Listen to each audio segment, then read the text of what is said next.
Salut à tous! Les États-Unis sont en pleine frénésie de construction. Une course effrénée qui ferait presque rougir la Chine. Avec plusieurs méga-projets titanesques déjà en chantier, 2025 pourrait bien devenir une année charnière, marquant la volonté de l'Amérique de rester le leader mondial du développement urbain.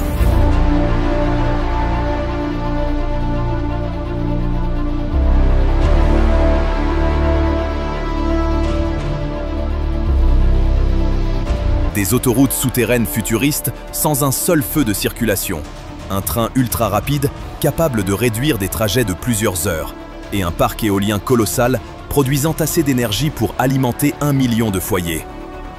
Ce ne sont pas des promesses, ni des visions lointaines, ce sont des réalités concrètes en train de prendre forme partout sur le sol américain. Le siège Amazon HQ2. Situé à Pentagon City, le Amazon HQ2 est l'extension du siège principal de Seattle, fonctionnant en quelque sorte comme un second quartier général pour l'entreprise. Une partie du projet est déjà terminée. Amazon a construit une tour de 22 étages abritant 8000 employés et a rénové le parc métropolitain pour un coût de 14 millions de dollars. L'entreprise a également installé Queen City, une œuvre d'art signée Nekisha Durut. Elle rend hommage à une ancienne communauté noire qui vivait autrefois dans cette zone, avant d'être détruite pour laisser place au Pentagone. Cette structure en forme de tour leur sert aujourd'hui de mémorial.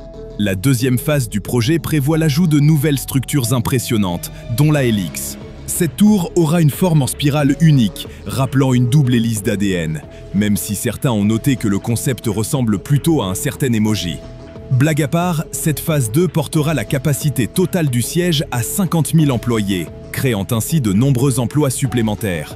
Mais un des points forts du nouveau siège d'Amazon, c'est l'intégration de systèmes durables. Tous les bâtiments seront entièrement alimentés par des énergies renouvelables. L'eau sera recyclée et l'ensemble du site intégrera de la végétation pour favoriser un environnement plus sain. La Legends Tower. La Legends Tower est un gratte-ciel en construction à Oklahoma, d'une hauteur tout simplement vertigineuse. Avec ses 581 mètres, elle deviendra le 6e plus grand bâtiment au monde une fois terminée. Et en même temps, ce sera le plus haut de tout l'hémisphère occidental. Mais ce n'est pas tout. Elle dominera complètement la ligne d'horizon, puisqu'aucune autre structure de cette taille ne se trouve à proximité. 3 tours plus petites seront construites à côté, mais elles ne dépasseront pas 107 mètres. Autrement dit, les quelques chanceux qui vivront dans cette tour auront une vue totalement dégagée sur le ciel d'Oklahoma. La Legends Tower sera un bâtiment à usage mixte, comprenant 1776 appartements, un hôtel de luxe et plus de 10 000 mètres carrés d'espaces commerciaux. Il est aussi prévu d'y installer des restaurants et des plateformes d'observation aux étages supérieurs, offrant une vue absolument unique. Malgré quelques problèmes liés aux règles d'urbanisme, le projet se poursuit, même si aucune date d'achèvement n'a encore été annoncée. Hudson Yards. New York est la ville la plus densément peuplée et la plus urbanisée des États-Unis. Mais certains trouvent encore des moyens ingénieux d'y construire davantage, comme c'est le cas avec Hudson Yards. Quand les promoteurs n'ont pas trouvé assez de terrain pour leurs projets immobiliers, ils ont décidé de bâtir au-dessus d'un dépôt ferroviaire en activité. C'est une véritable mini-ville qui est en train de naître sur des plateformes suspendues au-dessus de 30 voies ferrées actives et de 2 tunnels. Sur ces plateformes, un nouveau quartier prend forme, avec des gratte-ciel, des centres commerciaux, un hôtel et des immeubles résidentiels. Et au centre, la pièce maîtresse, The Vessel. Cette structure en nid d'abeille de 46 mètres de haut sert de plateforme d'observation. Ces 80 paliers offrent chacun une perspective unique sur la ville, la vue changeant à chaque volée de marche. Hudson Yards abrite aussi The Shed, un centre culturel unique en son genre, doté d'une coque rétractable, qui peut s'ouvrir pour accueillir de plus grandes performances artistiques. Le projet comprend également la High Line, un parc suspendu construit sur une ancienne voie ferrée abandonnée. Mais les travaux sont loin d'être terminés. Seule la première phase de Hudson Yards est achevée. La prochaine verra l'érection de nombreux autres gratte-ciel, tandis que les rails en dessous continueront de fonctionner comme si de rien n'était. Le train à grande vitesse de Californie. Le projet de train à grande vitesse de Californie est le plus grand méga-projet en construction aux États-Unis. Et il est aussi ambitieux que coûteux. Il est divisé en deux phases. La première consiste à construire une ligne à grande vitesse reliant San Francisco à Los Angeles. Les trains de cette ligne atteindront des vitesses de plus de 320 km/h, ce qui en fera les plus rapides du pays. Résultat, un gain de temps considérable. Le trajet entre San Francisco et Los Angeles, qui prend habituellement 6 heures en voiture, ne durerait plus que 2 heures et 40 minutes, sans arrêt. Mais l'ampleur du projet va bien au-delà. À terme, le réseau s'étendra sur plus de 1280 km, jusqu'à Sacramento et San Diego, dans le cadre de la deuxième phase. En parallèle, les autorités prévoient aussi de moderniser le réseau ferroviaire de tout l'État. Le train à grande vitesse de Californie est une entreprise colossale qui nécessitera un financement massif. La première phase à elle seule devrait coûter entre 89 et 128 milliards de dollars. Et même si la mise en service de la ligne San Francisco-Los Angeles était initialement prévue pour 2033, les retards importants et les dépassements de budget laissent penser que cette échéance ne sera probablement pas tenue. Le projet éolien Choquecherry et Sierra Madre. Ce projet est sur le point de devenir le plus grand parc éolien des États-Unis lorsqu'il sera achevé, prévu pour 2026. Il est divisé en deux phases. Dans la première, les autorités prévoient d'installer 225 turbines, capables de produire environ 1800 MW d'électricité. La deuxième phase verra l'ajout de 375 turbines supplémentaires, portant la puissance totale à près de 3000 MW. Cela représente assez d'énergie pour alimenter 1 million de foyers. Si une telle production est possible, c'est grâce à la géographie unique du site. Le parc est construit près de Rawlins, dans le Wyoming, où les vents atteignent les classes 6 et 7 sur l'échelle de Beaufort, les plus élevées, ce qui signifie que les vents y sont extrêmement puissants. Résultat, les turbines tournent plus vite et produisent beaucoup plus d'énergie. En revanche, ces vents violents posent un défi particulier. Comme ils soufflent le plus fort en journée, il est impossible d'installer de nouvelles éoliennes à ce moment-là. Les ingénieurs ont donc dû s'adapter et procéder aux installations de nuit lorsque le vent est plus calme. Malgré ces difficultés, ce méga-projet touche à sa fin et deviendra bientôt une source d'électricité majeure pour l'État de Californie. La Waldorf Astoria Residence. Ce méga-projet va transformer à jamais la ligne d'horizon de Miami. Ce gratte-ciel atteindra la hauteur impressionnante de 317 mètres, ce qui en fera le plus haut bâtiment du sud-est des États-Unis, dépassant d'environ 6 mètres la Bank of America Plaza. Mais ici, il ne s'agit pas seulement de construire le plus haut édifice. Les architectes ont misé sur un design unique. La structure est conçue pour ressembler à un empilement de cubes, créant l'illusion que le bâtiment est segmenté plutôt que monolithique. Chaque section en forme de cube compte entre 10 et 11 étages. La Waldorf Astoria abritera des appartements d'1 ou 2 chambres, un hôtel et un penthouse de 5 étages, le tout réparti sur 100 niveaux. Et s'offrir un de ces appartements ne sera pas donné. Tous les logements d'une chambre sont déjà vendus. Et ceux de 2 chambres commencent à 3,3 millions de dollars. Une somme considérable, certes, mais la vue exceptionnelle devrait largement compenser. L'achèvement du Waldorf Astoria est prévu pour janvier 2028, les travaux ayant déjà commencé. Le projet du tunnel Hudson. Le Hudson Tunnel est un projet à 16 milliards de dollars, visant à construire un nouveau tunnel ferroviaire sous le fleuve Hudson. Ce tunnel reliera New York et le New Jersey dans le cadre du corridor Nord-Est, qui est d'ailleurs la ligne ferroviaire de passagers la plus fréquentée des États-Unis. Le projet se divise en 2 parties. D'abord, les autorités vont construire un nouveau tunnel à double voie reliant Bergen à Manhattan. Une fois ce tunnel terminé, elles rénoveront le North River Tunnel, lui aussi situé sous l'Hudson, mais endommagé par l'ouragan Sandy en 2012, ce qui a réduit sa capacité. L'ensemble représente un chantier extrêmement coûteux. Les 2 conduits du North River Tunnel devront être fermés un par un, ce qui ralentira fortement le trafic ferroviaire et pourrait coûter jusqu'à 100 millions de dollars par jour en perte de revenus. Mais cet investissement en vaudra la peine. Quand le North River Tunnel rénové et le nouveau Hudson Tunnel ouvriront en 2038, ils offriront 4 conduits ferroviaires modernes sous l'Hudson contre seulement 2 aujourd'hui. Cela mettra fin au goulet d'étranglement actuel et stimulera ainsi les revenus et la croissance économique. Le 350 Park Avenue. Voici le 350 Park Avenue, un gratte-ciel proposé au cœur de Midtown Manhattan, qui culminera à une hauteur impressionnante de 503 mètres. Ce qui rend cette structure unique, c'est son apparence. À première vue, on dirait une pile de livres empilés les uns sur les autres, mais son inspiration réelle est bien différente. Le bâtiment symbolise une série de flûtes de verre s'élevant du sol, avec une forme en escalier montant d'un côté. Et pour accentuer encore cet effet de verre, chaque section de la tour sera recouverte de larges vitres incurvées. L'un des principaux objectifs de la construction est de maximiser la lumière naturelle. C'est pourquoi le bâtiment a été conçu avec un minimum de colonnes et un maximum de fenêtres. Un choix judicieux, sachant que le 350 Park Avenue sera un immeuble de bureaux et non résidentiel. Le Convention Center Loop. Le Convention Center Loop de Las Vegas est une idée d'Elon Musk qui vise à révolutionner les transports. Conçu par The Boring Company, une filiale de SpaceX, ce système de tunnels souterrains relie 8 stations. Mais au lieu de trains, ce sont des voitures Tesla qui transportent les passagers d'un point à un autre. Ce système présente plusieurs avantages uniques. D'abord, il n'y a aucun problème de circulation. Le réseau est totalement fermé, réservé aux véhicules de l'entreprise, ce qui permet une gestion fluide et rapide. Ensuite, contrairement aux trains, les passagers n'ont pas à respecter d'horaire fixe pour embarquer. Bien que la boucle principale soit déjà en service, le projet reste en constante évolution.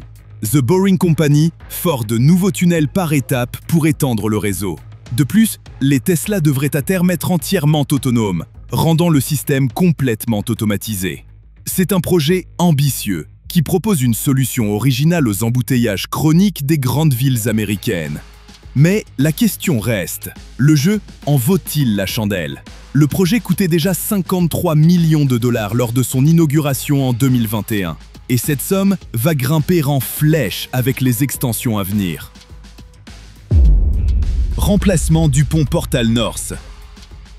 Le pont Portal, qui enjambe la rivière Hackensack, reste le passage ferroviaire le plus fréquenté de tout l'hémisphère occidental, avec près de 200 trains de passagers qui le traversent chaque jour.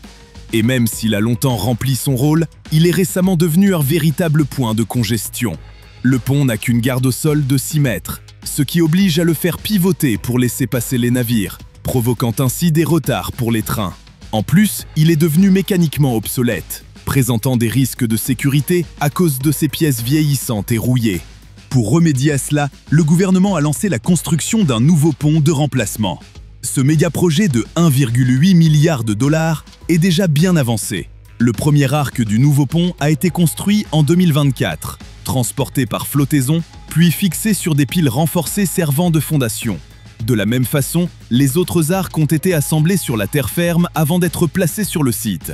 Le dernier arc devrait être installé en 2025. Une fois cette étape terminée, la première voie du nouveau pont Portal North sera opérationnelle en 2026, tandis que la seconde n'ouvrira qu'à la fin complète du chantier, prévue pour 2027. Le nouveau pont corrige la plupart des problèmes de l'ancien. Il offre une garde au sol de 15 mètres, permettant aux navires de passer librement sans qu'il soit nécessaire de lever le pont. Il permettra aussi aux trains de rouler jusqu'à 145 km/h, contre 95 auparavant, en raison de la structure affaiblie de l'ancien modèle.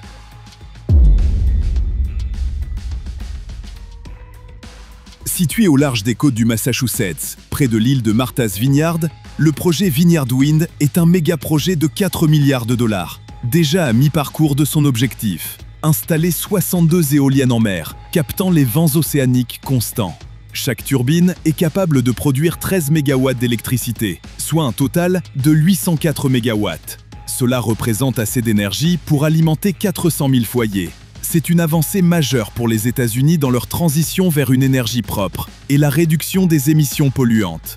Actuellement, 23 des 62 turbines ont été installées, dont 17 sont déjà en fonctionnement. Le processus de construction est tout aussi fascinant. Tout commence par l'ancrage d'une structure appelée monopieu dans le fond marin à l'aide de marteaux hydrauliques. L'éolienne est ensuite assemblée par sections sur cette base, le monopieu servant de fondation. Une fois installées, les turbines captent le vent marin et l'électricité produite est acheminée vers le réseau via des câbles sous-marins. Le pont international Gordie Howe. Le pont international Gordie Howe est un méga projet conçu pour faciliter le passage au-dessus de la rivière Détroit. Il reliera la ville de Détroit, dans le Michigan, à Windsor, en Ontario, au Canada. Le pont sera soutenu par 2 tours situées de part et d'autre du fleuve, reliées par 216 haubans qui maintiendront la partie centrale. La chaussée comportera 6 voies et s'étendra sur environ 2,6 km, culminant à 46 mètres au-dessus de l'eau. Mais pourquoi ce pont est-il si important ? Eh bien, le pont actuel, l'Ambassador Bridge, débouche directement sur les rues de la ville, ce qui perturbe fortement la circulation.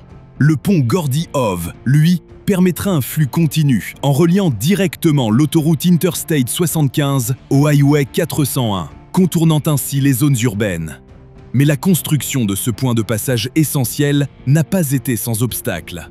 Au départ, le projet a rencontré une vive opposition de la part du propriétaire de l'Ambassador Bridge, Manuel Mati Maroun, qui craignait de perdre une partie de ses revenus. Une fois ce conflit réglé, de nouveaux retards de chantier ont repoussé l'ouverture du pont à l'automne 2025. L'agrandissement de l'aéroport JFK.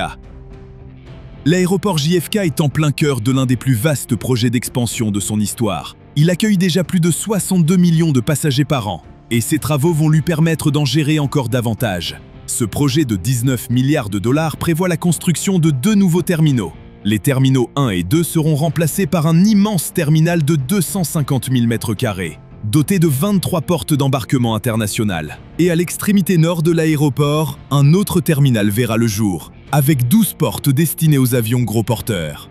En parallèle, les terminaux existants vont être agrandis et modernisés pour répondre aux exigences du transport aérien actuel. Le terminal 4 accueillera 16 nouvelles portes, tandis que le terminal 8 sera étendu avec 3 portes supplémentaires pour augmenter sa capacité. Le projet inclut aussi la création d'un centre de transport terrestre centralisé, afin d'améliorer la logistique. De plus, tout le réseau routier de l'aéroport est repensé pour optimiser la circulation et la productivité. L'agrandissement de JFK est un méga projet essentiel pour les États-Unis. Il renforcera l'efficacité de l'un des aéroports les plus fréquentés au monde et permettra une meilleure gestion du trafic aérien vers le pays. Le projet Puget Sound Gateway. Le Puget Sound Gateway est une initiative du gouvernement visant à combler les maillons manquants des principales routes de fret du réseau autoroutier de l'État de Washington. L'objectif est d'élargir les autoroutes 167 et 509 de 2 voies supplémentaires, afin de fluidifier la circulation.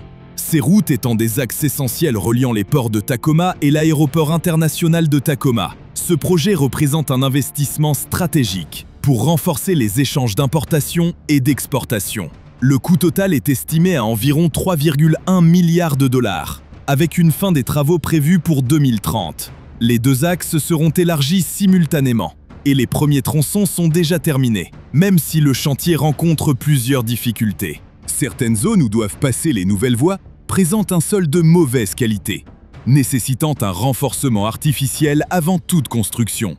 De plus, l'expansion implique la création de nombreux ponts, la région étant traversée par plusieurs rivières et canaux. Le projet a également suscité des critiques. Certains responsables soulignent qu'aucune hausse significative du trafic n'a été observée sur ces routes ces dernières années, se demandant s'il est réellement nécessaire d'en augmenter la capacité. Mais pour les défenseurs du Puget Sound Gateway, cette extension est indispensable pour anticiper la croissance future et assurer un accès fluide au port et à l'aéroport de Tacoma dans les années à venir. La ligne de métro de la 2nd Avenue. La 2nd Avenue Subway est un autre méga-projet destiné à améliorer les déplacements à New York.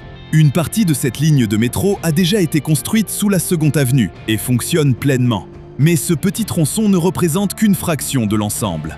3 autres phases sont prévues et déjà en cours, ce qui étendra considérablement la ligne. Une fois achevée, elle reliera Harlem à Hanover Square, avec 16 stations sur une distance d'environ 13,5 km. Les 2 tunnels parallèles seront creusés principalement à l'aide de tunneliers, et là où ce n'est pas possible, les ingénieurs utiliseront la méthode du cut and cover. Creuser une tranchée à la profondeur voulue, construire le tunnel à l'intérieur, puis la reboucher. Mais quel est l'intérêt d'un tel projet à 17 milliards de dollars? Eh bien, New York est déjà saturé, et cette nouvelle ligne permettra de désengorger les routes en surface. Les experts estiment qu'environ 560 000 passagers l'emprunteront chaque jour, générant ainsi des revenus importants pour soutenir l'économie locale. Quant à son achèvement, le contrat de la phase 2 a été attribué en août 2025, ce qui laisse espérer une mise en service dans les prochaines années. Le tunnel de Hampton Road. Le tunnel de Hampton Road est un point de passage essentiel reliant les villes de Hampton et de Norfolk. Ce système de routes et de tunnels est si important qu'en 2008 déjà, il enregistrait un trafic de pointe de 100 000 véhicules par jour. Et ce chiffre n'a cessé d'augmenter depuis, provoquant d'importants embouteillages. Pendant des années, les experts ont cherché comment améliorer la fluidité du trafic sur ce passage stratégique. La solution retenue, agrandir les tunnels. En 2016, un projet d'extension de 3,3 milliards de dollars a été lancé pour doubler le nombre de voies, passant de 4 à 8. De nouveaux ponts-tunnels doivent également être construits afin de faciliter encore davantage la circulation. Mais cet agrandissement est loin d'être simple. Le chantier nécessite d'énormes tunneliers, creusant sans interruption pour percer de nouvelles galeries et élargir les anciennes. À cela s'ajoute la présence d'oiseaux migrateurs menacés qui michent à proximité du pont, obligeant les équipes à suspendre temporairement les travaux pendant leur période de reproduction. Résultat, la date d'achèvement initialement prévue pour novembre 2025 a été repoussée. Le projet devrait désormais se terminer en février 2027. Ces travaux marquent la conclusion d'une série de méga-projets qui façonnent l'avenir des États-Unis. Alors, selon vous, ces méga-projets valent-ils vraiment tous les efforts et l'argent que le gouvernement et les entreprises privées y investissent? Servent-ils réellement l'intérêt du public? Dites-le moi dans les commentaires ci-dessous. J'aimerais beaucoup connaître votre avis. N'oubliez pas le pouce en l'air si la vidéo vous a plu. Et surtout, abonnez-vous et activez la cloche des notifications.